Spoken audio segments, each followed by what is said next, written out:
Bank मित्र जाग चुका है, पढ़ा लिखा है, अनपढ़ गंवार नहीं है।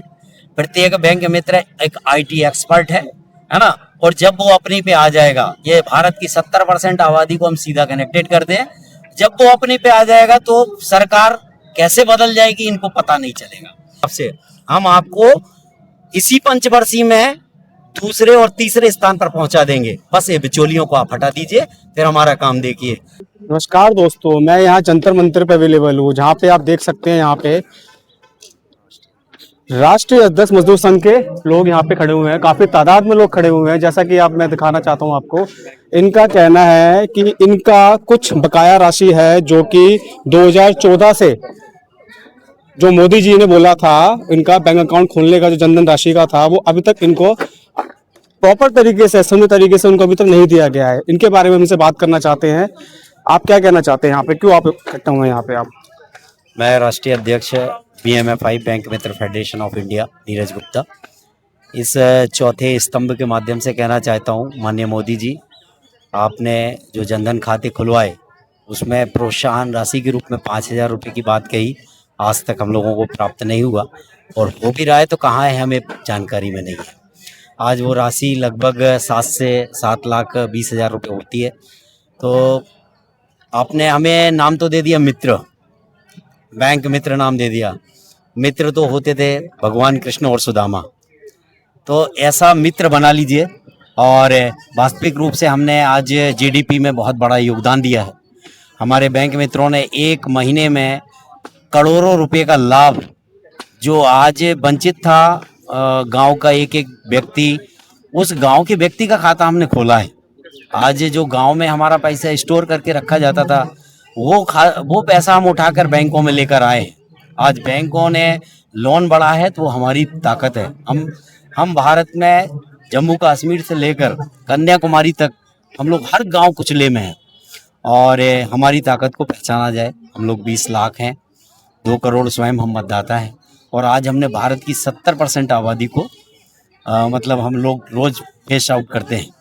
तो मैं आदरणीय मोदी जी से और वहाँ जितने भी हमारे व्यक्ति को देख रहे हैं, सीतारमण जी से भी गुजारिश करूंगा। आप कहते रहते हैं कि बीमा एक आग्रह की वस्तु है, उसे मिस सेलिंग ना किया जाए, लेकिन ये आपके बैंक वाले मिस सेलिंग करा रहे हैं हमसे, कंपनी वाले मिस सेलिंग करा रहे हैं। 729 कंपनियां इस तरीके से आज 10 से 15 साल हो गए हम लोगों को काम करते हुए, लेकिन आज हमें ये जानकारी नहीं है कि सुबह हमारी आईडी है तो सुबह हमारा रोजगार रहेगा कि नहीं रहेगा, शाम को हमारा रोजगार रहेगा कि नहीं रहेगा।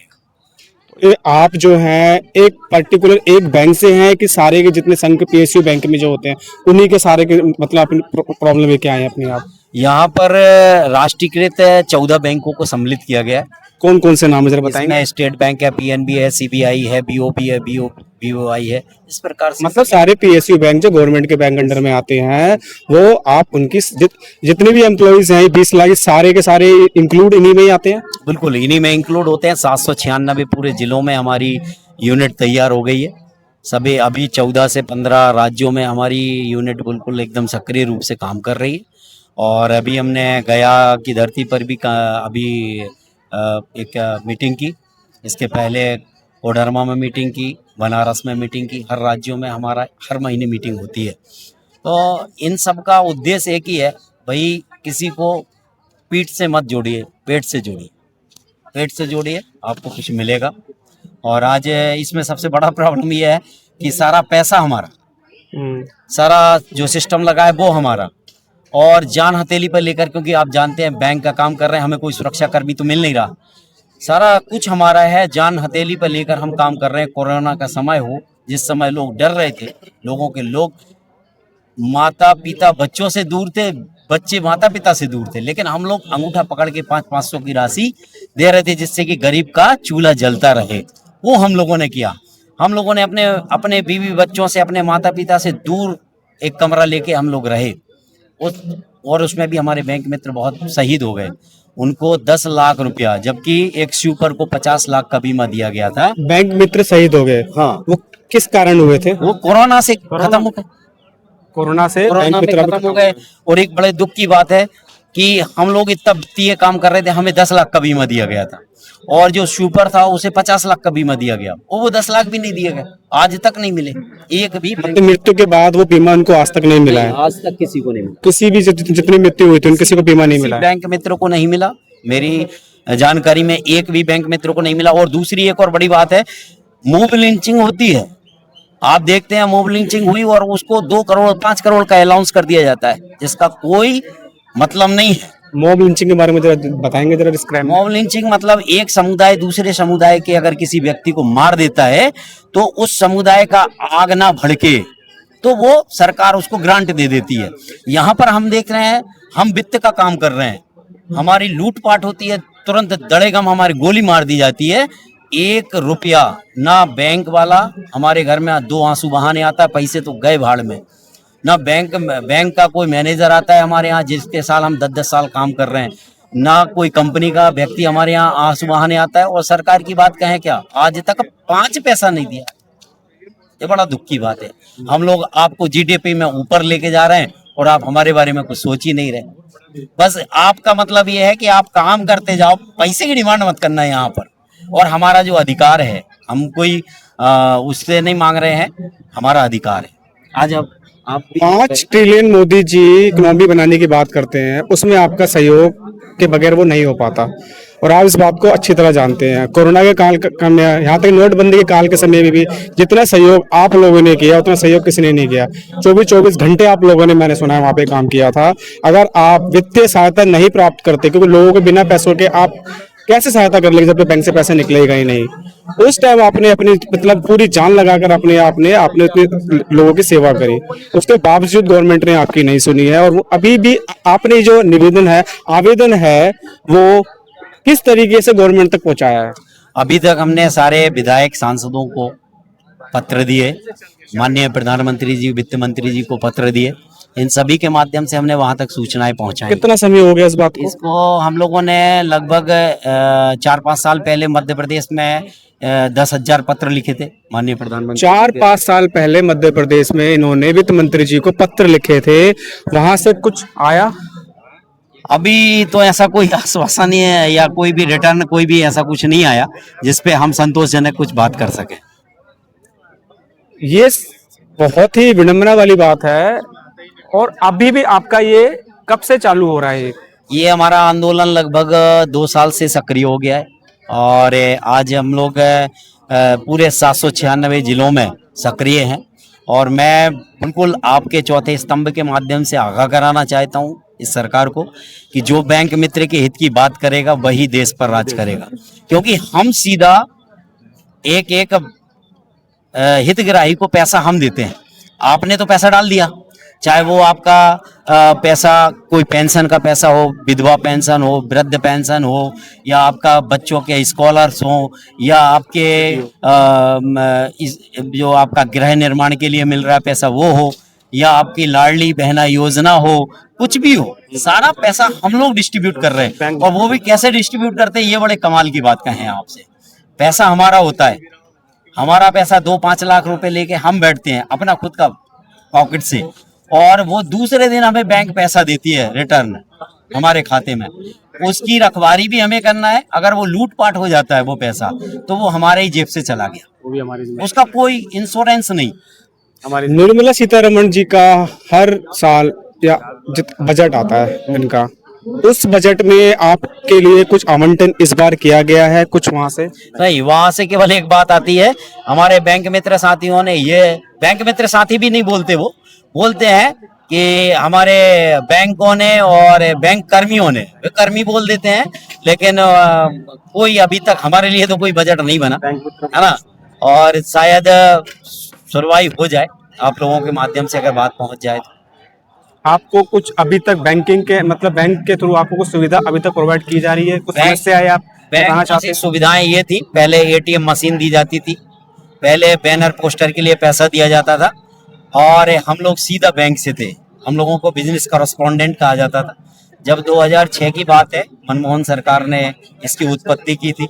मनमोहन सरकार ने तो सीधा बैंक मित्र, उन्होंने कहा कि हर गांव में बैंक होना चाहिए, और हमने देखा कि भाई जब हर गांव में सुविधा सेंटर से कहते हो आप? हाँ, जिसको common service centre common service centres बोलते हो, हर गांव में खुले हुए हैं। हर गांव में होना चाहिए और गांव का पैसा गांव में रहे, ये सोच थी। इसके कारण क्या है कि हर एक गांव में बैंक खोलने के लिए जब आरबीआई से कहा गया तो आरबीआई ने कहा कि एक बैंक खोलिए, तो सारे बैंकों ने कहा कि एक बैंक खोलने के लिए 4 से 5 लाख रुपए चाहिए। वहां आपको एक प्यून भी चाहिए, 4 कम से कम कर्मचारी चाहिए, रेंट पर आपका पूरा वो चाहिए, बिल्डिंग चाहिए, तो 4 से 5 लाख रुपए का खर्च होगा। अब 4-5 लाख रुपए बचाने के लिए मैं अपने बैंक का प्यून भी हूँ, मैं अपने बैंक का क्लर्क भी हूँ, मैं अपने बैंक का मैनेजर भी हूँ, है ना। मैं हर काम कर रहा हूँ, बस मुझे मिल क्या रहा है 2-2.5 हजार से लेके 10,000 तक। कॉमन सर्विस सेंटर का मतलब मैं आपको बता देता हूँ। कॉमन सर्विस सेंटर मतलब जहाँ पे बैंक पहुंच नहीं पाता, वहां पे एक पर्टिकुलर एक दुकान पे कॉमन सर्विस सेंटर के नाम से वहां पे एक जगह स्थापित की जाती है, जहां पे सारी सुविधाएं उपलब्ध होती हैं, जो ग्रामीण क्षेत्र में दूर दूर से बंदे ना जाके अपने एरिया के अंदर वहां पे सुविधा प्राप्त कर सके। जैसे यूपीआई की सुविधा, पेमेंट ट्रांसफर की सुविधा, वहां पर कैश की सुविधा भी प्राप्त होती है, ताकि लोगों तक आराम से इजी तरीके से पहुंच सके। तो हम यही कहना चाहते हैं कि जितना सहयोग इनका है उतना सहयोग शायद ही किसी का होता है हमारे देश की अर्थव्यवस्था को बढ़ाने के लिए। इन्हीं के साथ अगर इस तरीके से व्यवहार किया जा रहा है तो फिर वो हमारे लिए थोड़ा चिंताजनक है, जो कि नहीं होना चाहिए। हम वही कहना चाह रहे हैं, हम यही इनकी आवाज का माध्यम हम बन रहे हैं, ताकि आप इनको सुनिए, जानिए क्या कारण है। जैसे मीडिया को चौथा स्तंभ बोलते हैं, ये हमारे लिए पहला स्तंभ है। अगर ये नहीं होगा तो हमारे देश की अर्थव्यवस्था नहीं बन पाएगी। रीजन यही है कि इनके बगैर हमारे देश की अर्थव्यवस्था नहीं। ये हमारे कर्मचारी नहीं है, ये हमारे देश का एक बहुत ही अमूल्य पार्ट है, जो कि यहाँ पे उपलब्ध है। ये अपना रात दिन एक करके अपना पूरा एक एक पाई का हिसाब देते हैं गवर्नमेंट को, जो कि गवर्नमेंट तक पहुंचता है, जिसके थ्रू वो हमारे देश की अर्थव्यवस्था को चलाते हैं। 4 ट्रिलियन की अभी अर्थव्यवस्था है हमारी, मोदी जी ने 5 ट्रिलियन तक को बनाने के लिए बोला है, वो इनके बगैर नहीं हो सकती है। अगर ये नहीं होंगे तो एक पत्ता तक नहीं हिल सकता है। मैं चाहता हूं कि मोदी जी इनकी बात को सुने, वित्त मंत्री जी इनकी बात को सुने, जो ये कहना चाहते हैं। और कुछ कोई कहना चाहता है जो मेन मुद्दा हो कुछ? मुद्दा है हम लोग का शोषण, जो कंपनी हाँ वही, बैंकों का शोषण, और 5,000 जो मोदी जी 2014 में बोले थे वो हम लोगों को दिया जाए। हम लोग को बहुत दिन से असरा लगा के रखे हैं कि अब मोदी जी बोले हैं तो मिलेगा, अब मिलेगा। क्या क्या क्या क्या कह रहे हैं? रुपया हम लोगों को दिए थे, बोले थे कि देंगे। जैसा कि मोदी जी ने उनको बोला था कि जीरो बैलेंस खोलने का जब 2014 से स्टार्ट किया गया था, हर घर में एक अकाउंट खाता खोलने के लिए बोला, जनधन खाता जिसे कहते हैं, जो कि बहुत पॉपुलर हुआ था अपने टाइम पे। मोदी जी ने बोला था कि हर घर में एक अकाउंट खोला जाएगा, वो जीरो अकाउंट होगा, जिनमें जनधन का पैसा जो 15 लाख रुपए आने की बात हुई थी, वो पैसा उस अकाउंट में आएगा। उल्टा जो कमीशन इन्होंने जो मिलना था वो इनको नहीं दिया गया है। बिजली बिल देते हैं, घर से किराया देते हैं, घर से पैसा लगाते हैं, उसका कुछ लाभ हम लोगों को मिल रहा है? भाई क्या मिल रहा है? शोषण हो रहा है। आज सबसे बड़ी बात यह है कि जैसे आप एक बैंक खोलते, 5 लाख रुपए खर्च होता महीने का, अगर उसमें 50,000 रुपया भी हमें दे दिया जाए, आज हमने 10,000 खाते खोले, 10,000 खातों में कम से कम करोड़ों रुपया है, जिससे आपकी इकोनॉमी बढ़ी है। आज उसको देखते हुए अगर हम लोगों को 10, 25, 50,000 रुपए महीना दिया जाए तो कोई बड़ी बात नहीं है। आज आप 5 लोगों का काम मैं अकेला कर रहा हूँ, मैं अपने बैंक का एक प्रकार से प्यून भी हूँ, मैं अपने बैंक का एक मैनेजर भी हूँ। तो 5 लोगों का जब हम लोग काम कर रहे हैं तो एक व्यक्ति का पेट पालन तो करने के लिए आपको देना चाहिए। और दूसरा ये जो है सबसे बड़ी बात है शोषण इतना ज्यादा हो रहा है। बैंक मित्र को साफ कह दिया जाता है कि आप वहाँ मीटिंग में नहीं जाएंगे, आपकी आईडी बंद कर दी जाएगी। ये कौन सा देश है? मैं तो कभी कभी कल्पना करता हूँ, रात में उठ के एकदम बैठ जाता हूँ कि मैं पाकिस्तान तो नहीं पहुंच गया कहीं, ऐसा लगने लगता है मुझे। बताइए, भारत एक स्वतंत्र देश है, हम अपनी बात को स्वतंत्रता से रख सकते हैं। मैं एक एडवोकेट भी हूँ, हमारा अनुच्छेद 14 कहता है आपको स्वतंत्रता पूर्वक आंदोलन करने का अधिकार है, तो दबाने का अधिकार किसने दे दिया इनको? ये कंपनियों ने ऐसा तुमाताई मचा के रखी हुई है, जबकि ये हमारे बिचौलिया हैं, इनको जबरदस्ती हमारे बीच में डाला गया है। हम सीधे बैंक से थे।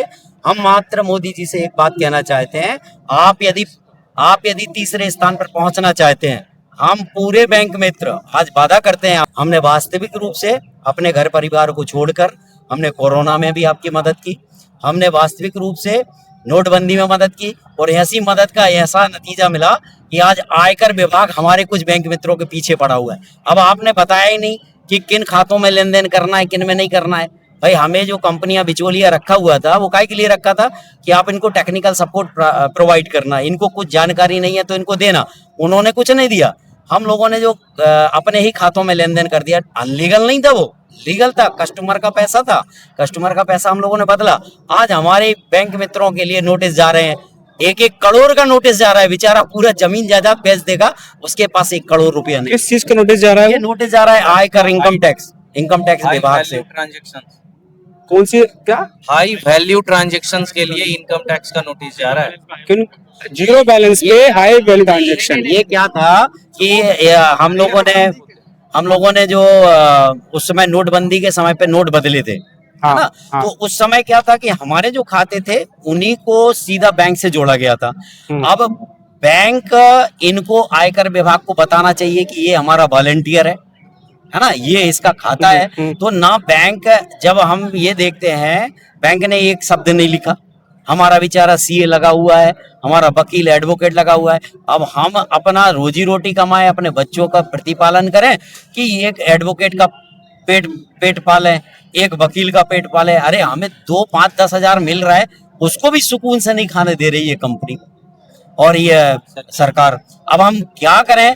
अगर हम अपनी पे आते, देखिए मैं स्पष्ट चेतावनी दे रहा हूं आपके माध्यम से, मैं राष्ट्रीय अध्यक्ष हूं और मैं लाग लपेट वाली बात करता नहीं हूं, करनी और कथनी पर विश्वास रखता हूं। मेरा बैंक मित्र साथियों, जैसे कि ये चौथा स्तंभ ने हमारा सहयोग किया, हम चाहते हैं कि इनको भी सब्सक्राइब किया जाए, इनको प्रमोट किया जाए और आज हम सब मिलकर इनको प्रमोट करेंगे। जब तक ये चौथा स्तंभ हमारे साथ खड़ा नहीं होगा, हमारी जीत संभव नहीं है। तो मैं आप सभी से आग्रह करता हूं कि अधिक से अधिक इनको सब्सक्राइब करें और इनको आगे प्रमोट करें। धन्यवाद। ठीक है।